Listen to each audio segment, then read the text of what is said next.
For early access plus exclusive content, facilitated discussions, live one-on-one Q&As, and more, become a patron at patreon.com/BrucePointset.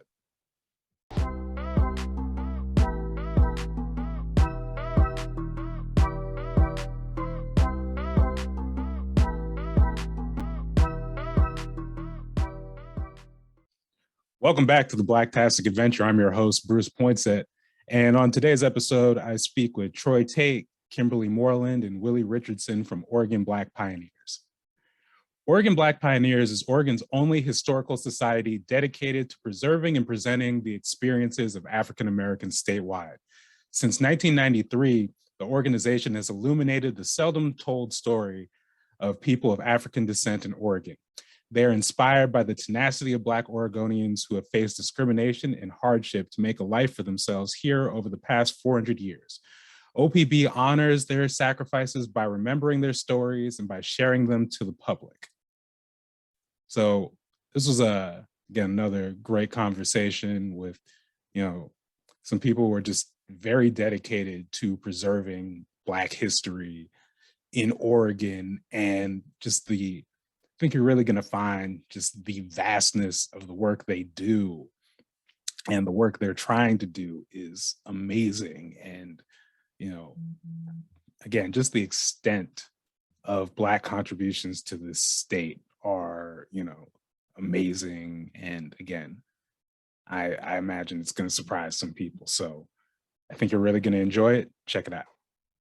Great. So Troy, Willie, Kim, thank you so much for being on the Blacktastic Adventure today. Hopefully you all are, staying cool, staying hydrated. For those who will be watching this, we're recording it on Wednesday, August 11th. It's currently 101 degrees. So yeah, it's a little moment in Portland. But yeah, thank you all again for coming on and kind of talking about just the history and the work you all are doing with Oregon Black Pioneers. And I guess just first, I'd love to just start with, the history of the organization. Can you just talk about kind of like how it came together and how it's kind of, just kind of like what kind of like programming you all do?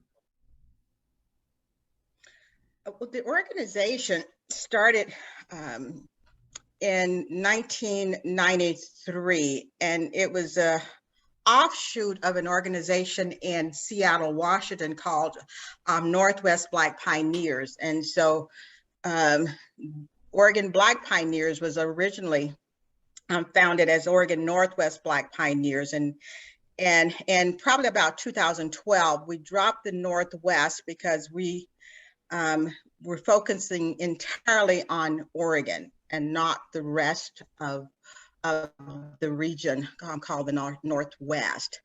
The founders, they're all three have since passed away. Jackie Winters and Carol Davis and Bill Burgess were the founders. And we've stuck pretty much faithfully to our mission, which is researching the history of Oregon's African Americans. In past history, we basically did small scale events during the year, or banquets or something in recognition of that history. I think the organization probably took off into its mission entirely in probably starting about 2004.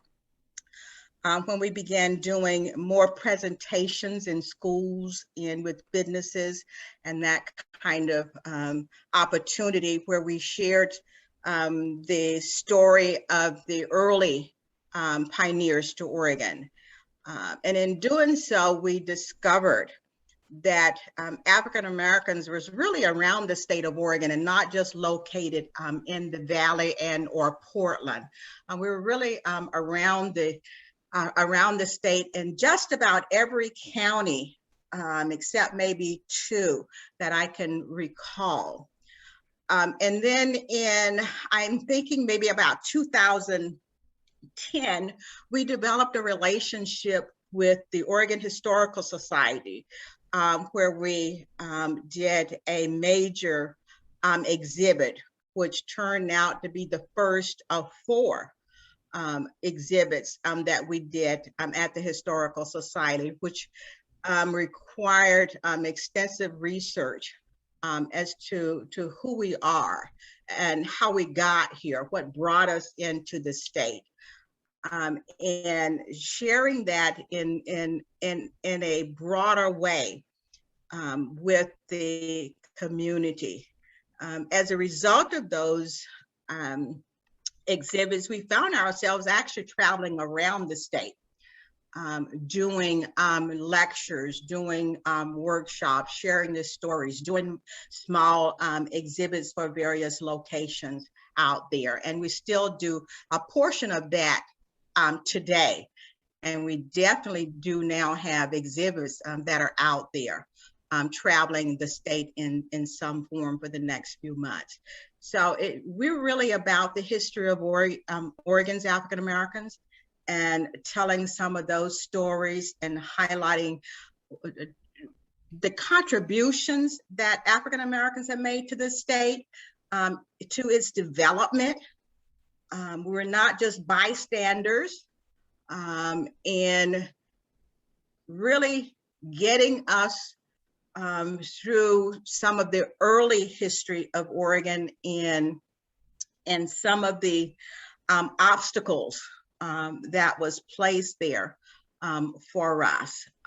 But we persevered, we've hung in there, and we are historically a part of the state. Our history is here, and you can see it around the state.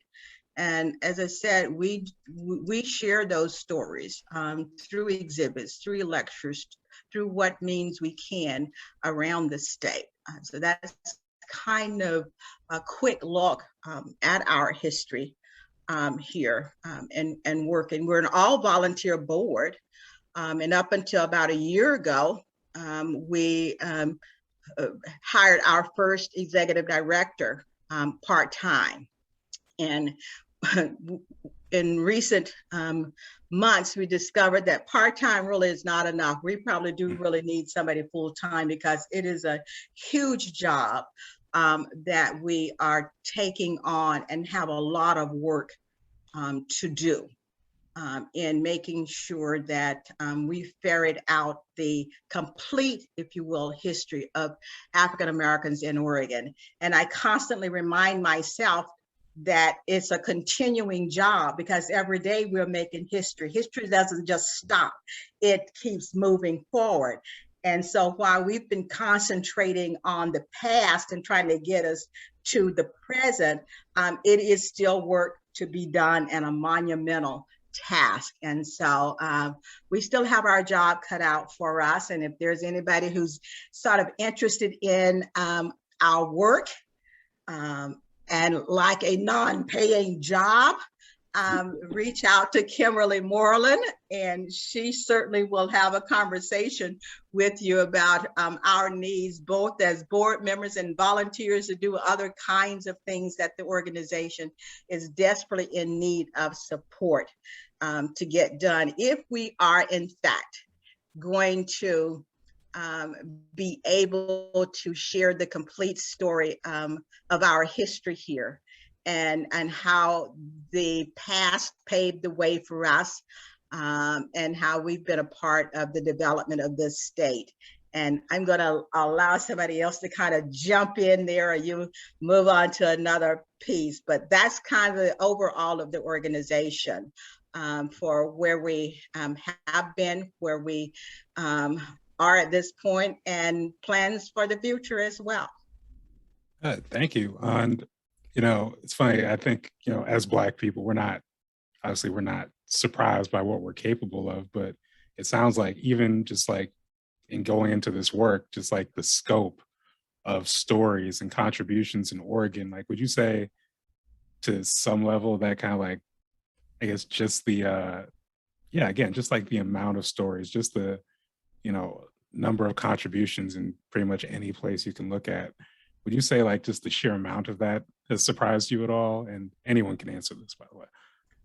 Well, I was jump in and say that it really surprised us. And I'm going to give you a little funny story here. When we decided to write our first book, Perseverance, we immediately thought at that time, okay, there's not a whole lot of history here about African Americans because there's not a lot of us here in the state anyway. We're then probably less than, and we thought we could do it in about a year, 6 months, a year. That's how little we thought was out there. As we began to do more and more things out there and to try to write this book, we discovered that there was a lot more history out there than what we thought.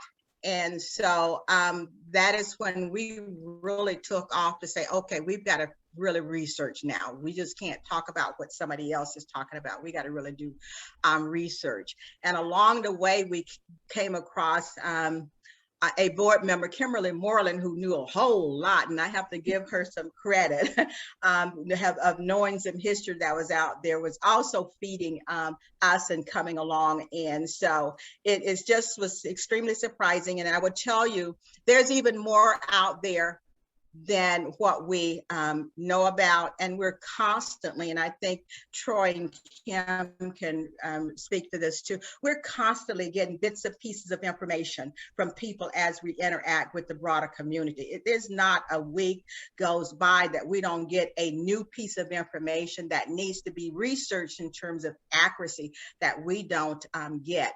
We get calls and reach out, not just from Oregonians, but we're also getting outside of the state with information and bits and pieces of information that comes through. So it's a vast amount out there. And I think Troy and Kim can attest to that and might want to speak to it as well. Yeah, I'll jump in and build on what Willie was saying.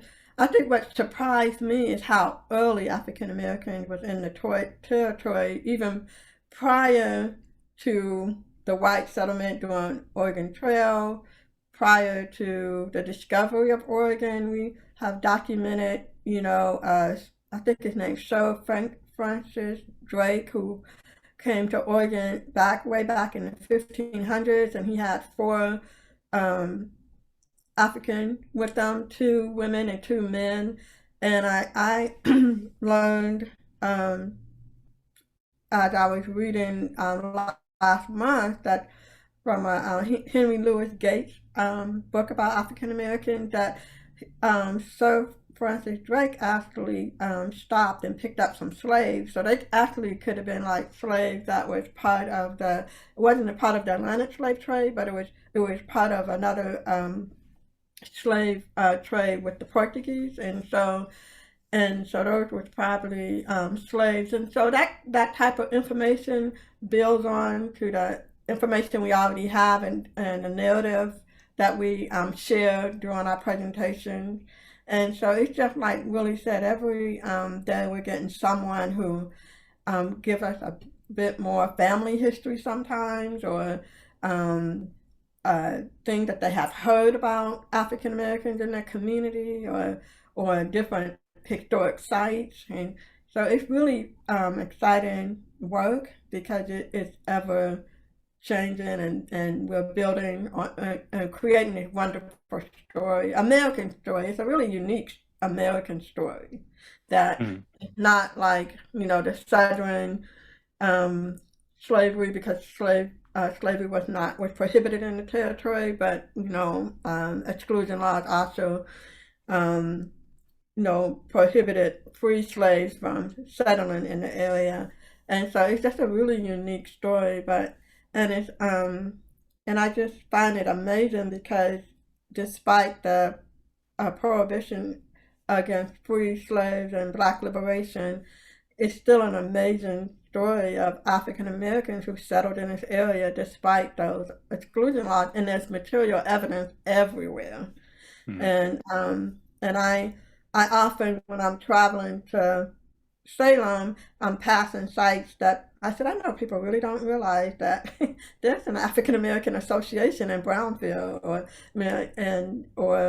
in Eugene, and places that we're passing on I-5 that has significant African American association. So it's just an amazing discovery. So. And can you just talk a little bit more? You talk about kind of like getting information almost in like bits and pieces, like people sending in family photos, stuff like that. Like, just in terms of, can you just talk about as far as like whether like what that collection of, when you're gathering information or when people are sending it to you, like, can you just talk about like what that looks like what forms it comes in, like where are you going to get, like where it's like even like official documents or, you know, again, like Well, stuff people send it.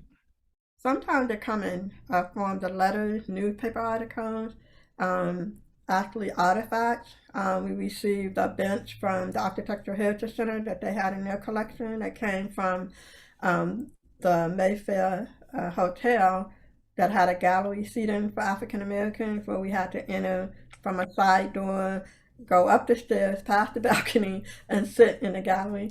And so when that Mayfair Theater was torn down, they collected two of those and they shared, to one of those gallery benches with us. So we have that in our collection.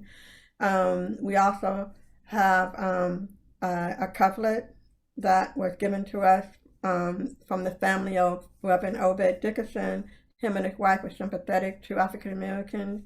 In the late 1800s, he actually married America Waldo Bogo and Richard Bogo, right, on January 1st, 1863. Now it's the date of the Emancipation Proclamation. And so when they found out about the Oregon Black Pioneers, they donated that coverlet to our collection. And so we receive it from emails, manuscripts, cemetery records. And Willie can kind of share with you some of the work that they did early on at the Pioneer Salem Cemetery. And so it's just really exciting. I mean, we have a cemetery in Helvetia, Washington, where the Cass family is buried, two of the sisters, and they were there. Helvetia was kind of was settled by Scandinavians, but they were there before that community settled, and they would often go to those schools with the Scandinavian children, and so it's there's a lot of researchers out there, and once they find I call them stewardship of history, and Oregon Black Pioneers become the conduit for sharing that story, and they really have been like steward of this story, waiting for an organization like Oregon Black Pioneers to share that story and to kind of hand it over to us, and also historic properties is another way. We've been offered opportunities to visit historic homes in like Ashford, Oregon, and where with the kid house that J.C. Penney's in back in the 1920s and 30s would have these kid homes that were shipped, and you kind of like put them together, and it was African American rancher that lived in one, and now it's owned by a farmer who does like lamb, sell lamb in the market, and they share information about their house and would love to donate it to the Oregon Black Pioneers, but we don't have that capacity. But I'll stop there. But it comes in so many different forms. Yeah. And it can be something just as simple as a name and identified as a Black person or a colored person or Negro or something. And that's the jump off point to do the rest of the research to verify the story with that.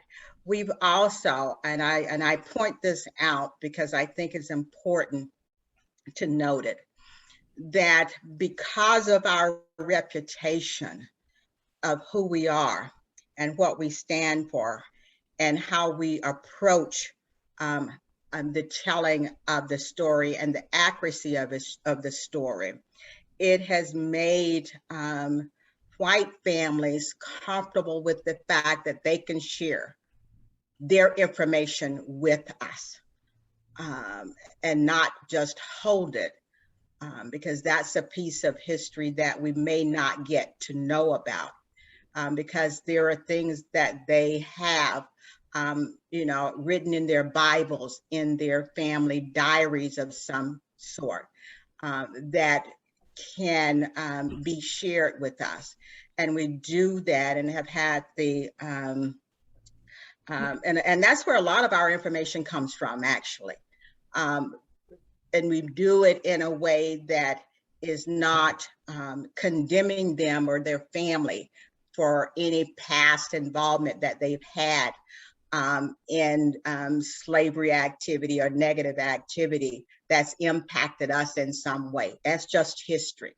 And our position is all we want to do is have history known and it be accurate.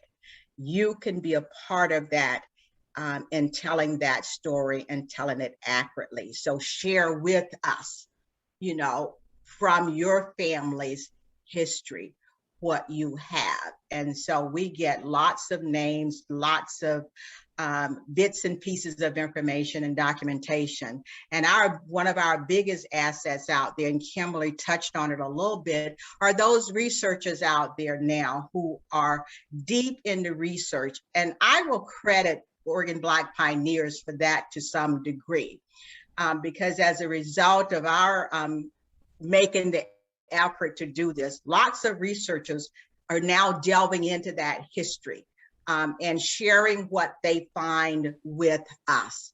And that is making our load a little bit easier. That doesn't remove us from doing the job and finding researchers to help us.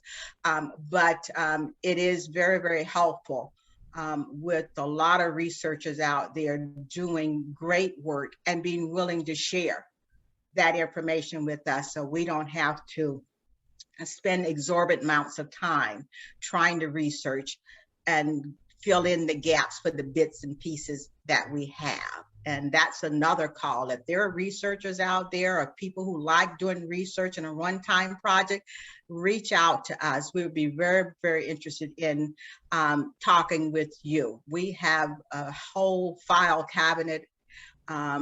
I used to say file cabinet, but we digitalized everything now. But there's a lot we have that needs research, and so we can keep being able to tell Oregon's story and make it inclusive.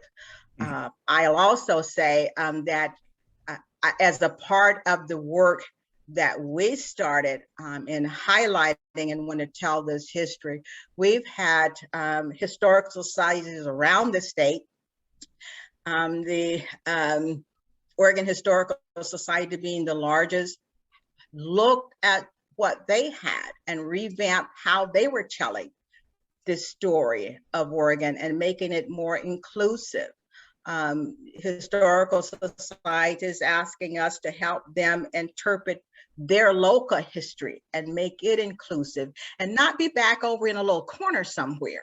In order for the story to be told, if you don't tell it in its entirety and fluidly throughout, you're going to miss something.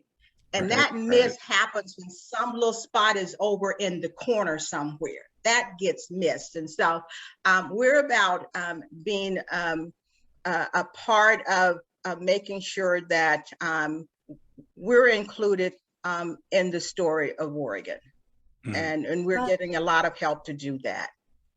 And case to point, or is that right? one story that I'll share is that we had a bus tour and we stopped at Brownsville, and they had, Black history. They had Minor Jackson, who had a barber shop in the main town. Then you had several photos of him, but they was not in the museum.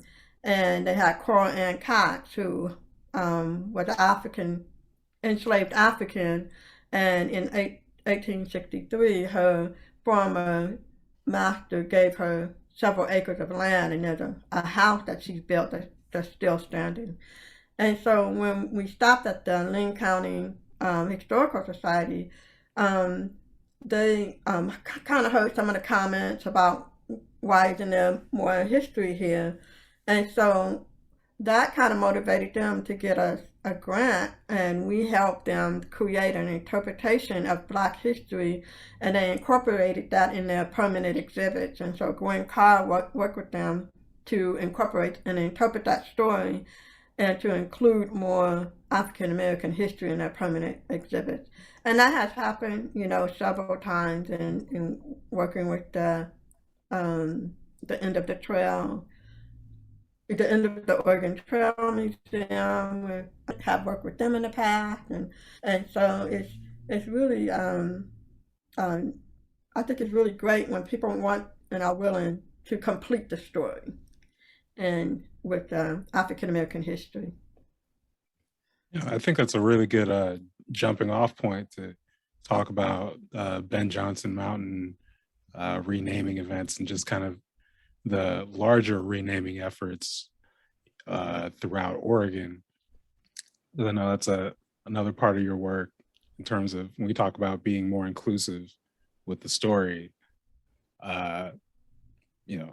Even I was just thinking about it as and I'll let you all talk about how you thought kind of like the Ben Jonson Mountain festivities went. But one of the things I was just kind of like, I couldn't help but notice while I was down there is just like, this seems so obvious in terms of just like, especially if you're, promoting business in Southern Oregon or, trying to, bring in tourism.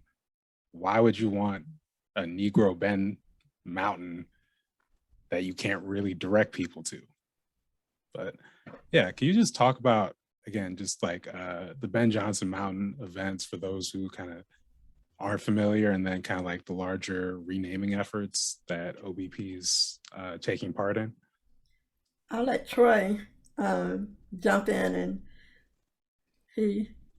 we had the opportunity to hang out with him and his family there. So I think, Troy, I think you can answer this one. Yeah, I'll try my best to jump in. And, again, please forgive me. I have two young children. It's bath time, so they might get a little rowdy. But, I think the segue into the Ben Jonson Mountain event that we just did will help kind of summarize what Willie and Kim were saying a few moments ago about, how there's either information provided to us or we discover something. So the Ben Jonson Mountain event kind of came about a little bit because someone discovered by looking at maps that there was this mountain or hill, depending on your perspective, with the name Negro Ben, and so they were like, well, what's the story behind that and what's going on? And what you find out is that originally it was called Nigger Ben Mountain. And in the 60s, they made a change to the maps to remove the nigger name from the mountain, but kept Negro. Not because nigger was inappropriate, but it was like, hey, it's not appropriate for us to continue to use that language. But it's kind of a good thing that they kept the Negro portion there, because that let us know that it was named after a Black person. And so the history and trying to figure out who Ben Jonson was. Well, at that time, it was just kind of Negro Ben. Who was Negro Ben? Because his last name wasn't even attached to the mountain. And so a woman by the name of Jan Wright kind of started that work.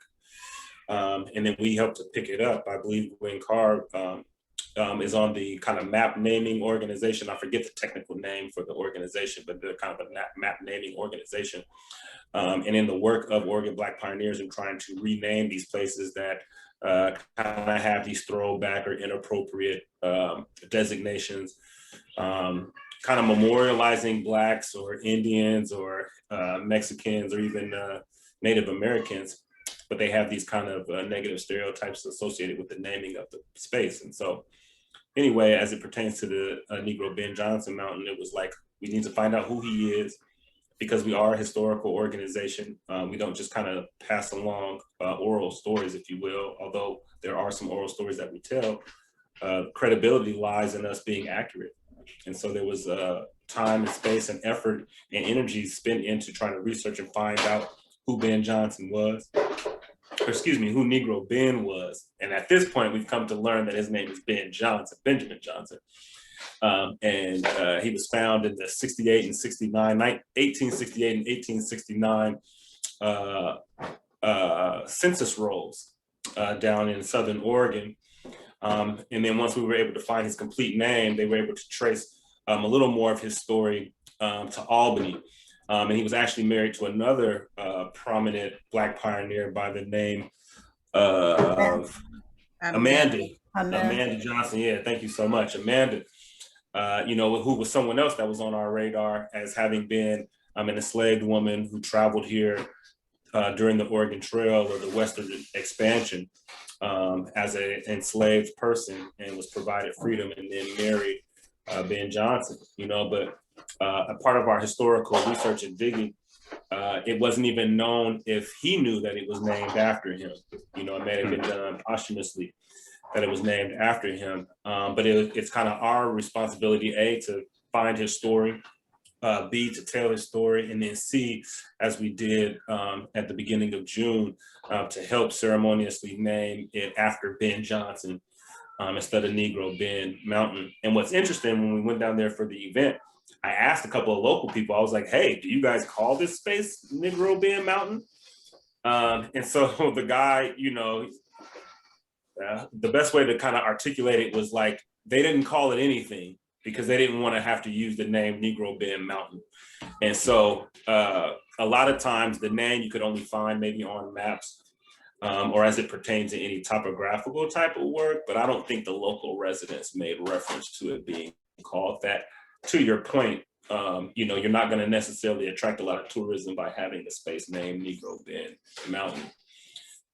And so that was kind of what I learned. And I think that kind of encapsulates a little bit about our work and our responsibility to make sure that these stories are told and that we can remove some of the negative names or imagery or perception about Blacks in the state of Oregon being associated as Nigger Ben or Negro Ben, but just prominent Black people who made contributions to the state in their local communities.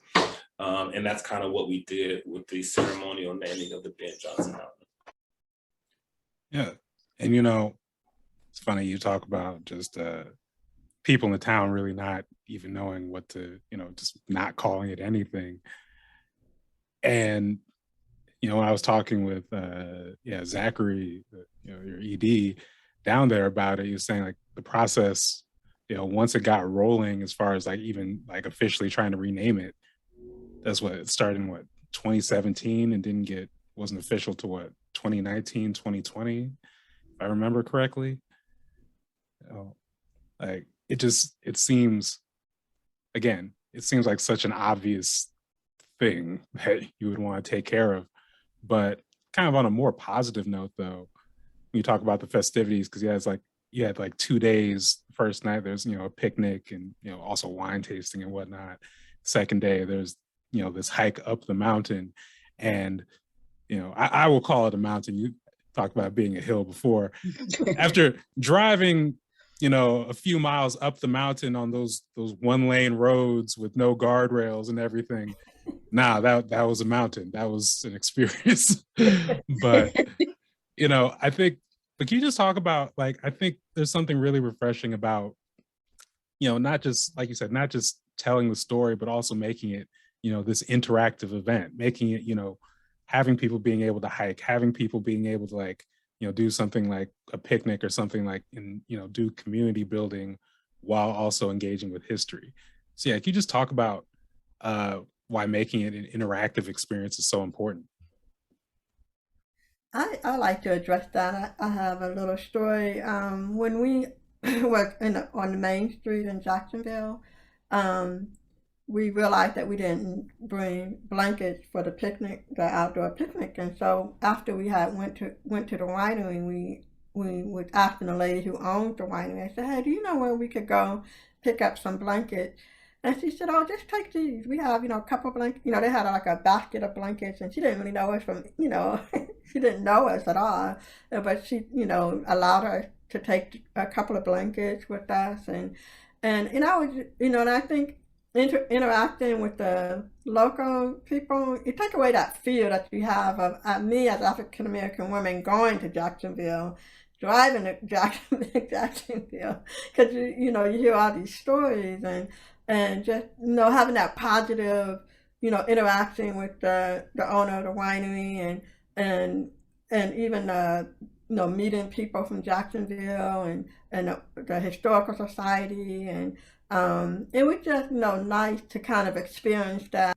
Yeah, we just had fun kind of talking to the locals and just laughing about how it resembles a Hallmark movie, and asking where the Christmas tree lighting was, and they said, "Oh, it's right over here. It's right there in front of the city hall," and just you know, just they're not, just meeting some very nice people, and even at the picnic, getting to know those and people who traveled, to come to this event, and meeting a black vendor from, I believe he might have been from Medford, but he was had a food truck and meeting other African Americans from Southern Oregon, and it was really a great positive event. And Willie, no, I'm sorry, Gwen, Carl, and Elise Gautier and we went to the cemetery, and it was a very unique experience because they kind of divide the sections by race, and it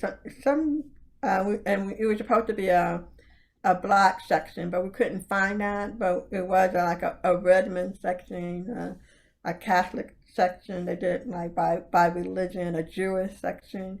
It's probably I heard it's one of the few cemeteries that actually still have that division by race and religion. And they even had a section called the pauper and it's just so it's kind of like a throwback to and we couldn't find the black section, but there is the Historical Society had a list of African Americans that were buried at the historic Jacksonville Cemetery, and it was just a kind of a step in time, because when you go there, you see like who he was a blacksmith, and where are the people? But we realized that the place, the people that he formerly served no longer live there, and those are ghost towns now. And so it was, because it was a very remote location where he lived and worked, but it was at one time surrounded by bustling small towns. And so you learn a lot, just from going and visiting and talking to people. If I may also add a little something. Okay, so me being a native Portlandian, all of my history and information about Blacks in the state is specific to Portland, specifically Vanport, or more recently kind of gentrification and, the World War II shipyards maybe bringing people here from the South. But to find out that there's all this history outside of the Portland metro area. And for me, it was physically going to Southern Oregon to kind of touch it, to make it real. You kind of made reference to, it being a mountain, which it is. The others described it as a hill. And in some way that kind of diminishes the significance of it being named after Ben. But for me, it's like, oh man, here's this big space that at the time, white folks named after this Black guy. And even for our historical research, he may have only been in the area for 2 years, but he made such an impact that they named that space after him. I mean, that's where he did live there, but they named it after him, and so it kind of makes it come alive for me, and I kind of appreciate Zachary even putting together an event that kind of made us all kind of go down there. And even to Kim's point, there was some reluctance of many of us on the board because, we've heard the stories about, how people tend to treat Blacks in and around the state. And we are very much aware of the state's historical treatment of Black people. But nevertheless, several of us went and we had a great time, and the people were very receptive to us. And for me, you know, it made that history real, you know, and now I come back and I tell my peers about, hey, you know, you may not be interested, but if you have the chance or the time, you know, the next time you're taking a trip down I-5, just, you know, take a stop there and check it out for yourself. Or as it pertains to a lot of the history that has kind of come into my knowledge at this particular point, you know, I want to research and see more things and really kind of make it known to myself and to others that we make up the fabric of the state. We have a map here for the Oregon Black Pioneers that highlights all of the counties in the state.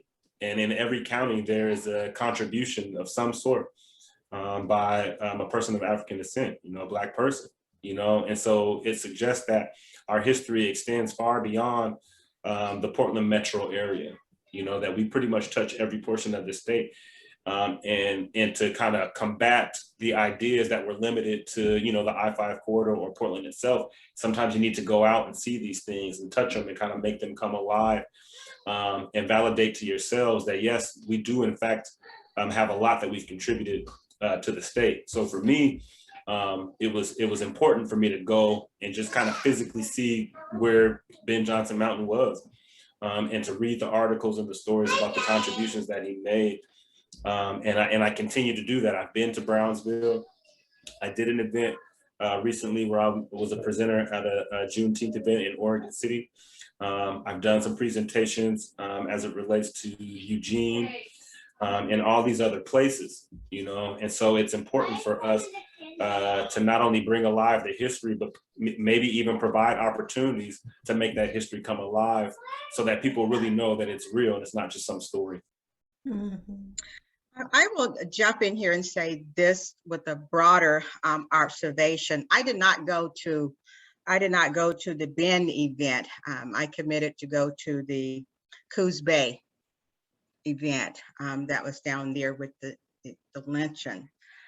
But my broader observation is this for Oregon and what is happening here with African American history and the identifying and recognizing various locations and sites, either through name change, markers, or something. I'm finding here in Oregon through observation and our organization working with folks out there, there's less reticence to wanting to open this up and make it known, versus in other parts of the country, the fight is to keep everything hidden to some degree. Oregon is a little bit more open to now recognizing and being willing to identify its history and tell the story. And that can be anywhere through with recognitions of plaques, interpretations in some form of this history. And that is significant because when you have folks who are willing to fight you on everything, it's a tougher road. It is a very, very tough road to get things done, and you be in the fight by yourself. We're not in this fight by ourselves.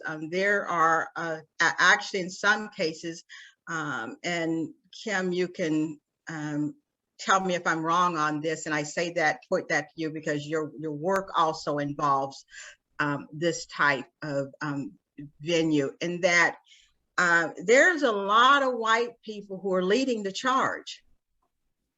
They're the ones sometimes bringing this up and becoming a support piece. And I want you to understand what I'm saying because I know your audience is going to take this and somehow interpret this as giving white people too much credit. But I also believe that we're not in this fight by ourselves. It takes all kind to do the work. And what we want to happen is the story to be told, it to be shared, it to be accurate, and getting the support that you need to do that. And we sometimes have that either out there known or in the background. And so we've had fewer challenges, and I'm not saying that we haven't had challenges, because Lord knows it can be challenging. But when it comes down to some things here in Oregon, we've had some cooperation to get some things done out there. Processes take a while. You mentioned earlier about starting the renaming process for the mountain, and is now 3 or 4 years later. Sometimes processes take a while and you have to work through things, but the end result is the change was made, and that's always the goal. And so it's incredible, our ability as an organization, with an all-volunteer group primarily, to have forged relationships enough with a variety of entities to help bring about the kind of changes that helps us say African Americans in Oregon played a significant role from county to county to this state being what it is. And it didn't get that way solely with white people. It didn't. We had a significant role in every phase of its development. And we can point to various things, whether we see them as good or bad, that was significant. The other thing too, I think, my observation too, is that even with all of Oregon's negative history, all the laws that was in place, everything. The thing that I also have observed as I have been trying to learn this information myself, is that for the most part, African Americans, be they were the single person in the community or whether there was a family, generally there was a level of respect for those people. Generally, there was a level of respect, and we're now seeing it come forward. Whether we like how the name got to be initially for Ben Johnson, had to be something there for that. When we look at how these other folks was about in those communities, there was a level of respect. And I know in the farming community, I heard the story many times, when you trust out of our entire farming community and a Grange, when you trust the Black man with your money and all of you are white farmers, that's significant. That's significant. And so it's this story, I'm like him, this story is an amazing and incredible story, not just about resilience and perseverance, but about a being that was in a place and stayed so that the rest of us who come along have something solid to stand on and to keep pushing forward and setting our own mark and leaving our own footprint here. So the Oregon story is just an amazing story. I think that's why some of us are still hanging around, because we're learning something every day that is incredible about who we are as a people here in Oregon. And to that end, can you just talk about, like upcoming projects, events that, I know you guys have got at the Black in Oregon exhibit touring around. I also saw that OPB is leading people on was it guided hikes. Can you just talk about that some more? I think you've caught me at a loss. I know it was in our newsletter. It's going to be traveling for the next year, I believe, around the state, the Blacktastic Oregon one. The Lane County Historical Society is going to have an exhibit there starting, I believe, in September. The Racing to Change exhibit. The Eugene story regarding the civil rights movement, I think is going to be there. We're in the process of developing our online museum now. We're hoping by the first of the year that will be up and running and available. We're really working hard on that at this point. I know several of us are doing presentations with folks out there. We're just busy, if you want to know the truth. And we're maxing out. We're maxing out on manpower to do as much as we are called upon to do. And Kim, help me out a little bit, Zachary, because we were in a meeting on Tuesday. Zachary got a couple of things going with developing curriculum and also working. So you jump in and because I'm losing track of so much out there. Yeah, we often are called to be kind of in a consultant role where we participate in projects because of our expertise and knowledge of African American, and so we have a contract with High Desert Museum to do some curriculum development that will be used to create living history videos.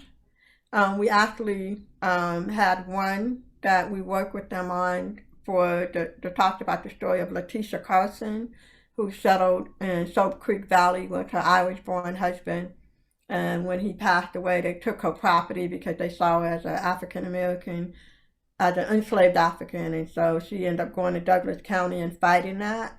And she received compensation for the property loss. And she also wanted, or probably the only African-American woman with a donation land claim in Douglas County. And so we helped the High Desert Museum develop a living history video about her life, and we're gonna work with them in the future to do more of that.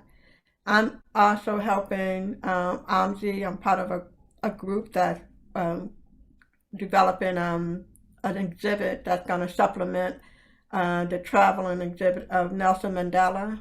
And so we have about 3,000 square feet of space that we're gonna supplement with history about local activists who was active in the South Africa anti-apartheid movement. And so I'm representing the Oregon Black Pioneers on that exhibit. And like Troy was saying, he has, participated in, different presentations on behalf of the Oregon Black Pioneers. And so those are some of the activities that we're doing. We get requests often about, can you take our collection? But we try to make sure that we stay in our lane and take collections that associate with African American history in Oregon, and so some of our future programming can be we share that in a newsletter. So if anybody wants to sign up for our newsletter, please go to www.oregonblackpioneers.org, and you can sign up to subscribe to our newsletter, and you'll learn more about our upcoming event. We received a wonderful donation from the Astoria a collective. I think it's kind of like a co-op, and we recently received $5,000 from that. Wow. From that effort, so we're really happy about that. And so we're, Zachary Stock is our new executive director, and he's doing an amazing job with fundraising and getting us out there. And so we really looking to build a board that can really help him, you know, deliver services that makes African American history in Oregon come alive. And he has really provide the energy and expertise and to really help us to take the organization to another level, so. There's one other thing I'm going to throw in here too, because I think it's really exciting. We recently, through a lot of work on Zachary's part, received the copyrights to A Peculiar Paradise.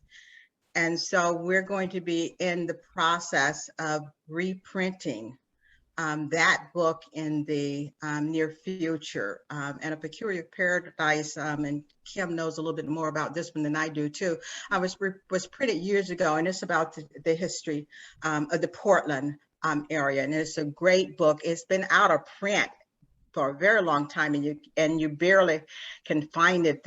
There's one copy online, and they wanted like $130 for it. But we have recently received the copyrights, gotten the copyrights to that. So we're looking at doing a reprint sometime in the future for it. So that's very exciting for us as well. And also working with the other thing that we're working with is the Oregon Trail group to do some consultation with them on how they want to interpret or reinterpret the whole Oregon Trail story. So we're busy.